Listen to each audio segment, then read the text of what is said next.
अब तक हमने देखा कि माता सीता का अपहरण करने के बाद रावण उन्हें लंका ले जाता है।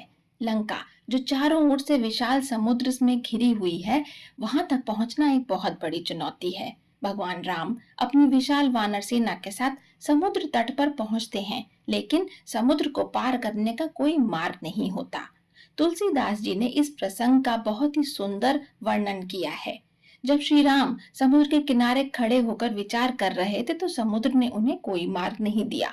तब श्री राम ने 3 दिन तक विनय पूर्वक समुद्र से प्रार्थना की।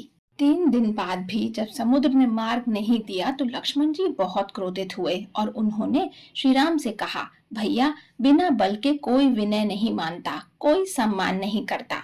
तब भगवान राम ने क्रोधित होकर लक्ष्मण जी से कहा, हे लक्ष्मण, धनुष बाण लाओ, मैं इस समुद्र को सुखाकर वानर सेना के लिए मार्ग बना दूंगा। उनके इस रौद्र रूप को देखकर समुद्र के भीतर हलचल मच गई। सभी जलचर जीव भयभीत हो गए।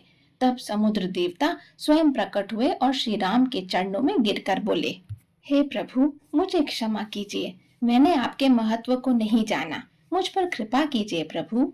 श्री राम ने मुस्कुराकर कहा, हे तात, जिस प्रकार वानरों की सेना पार उतर जाए वह उपाय बताओ।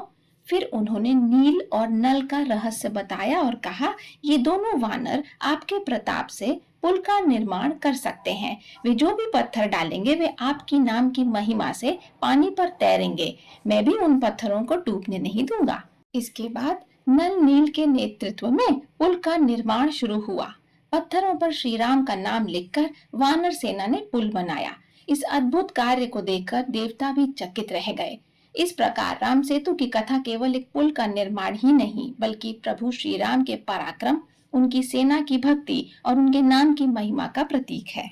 आपको बता दें, इस पुल को बनाने में 5 दिन लगे, जिसकी लंबाई 100 योजन यानी लगभग 1280 किलोमीटर और चौड़ाई 10 योजन लगभग 128 किलोमीटर की थी।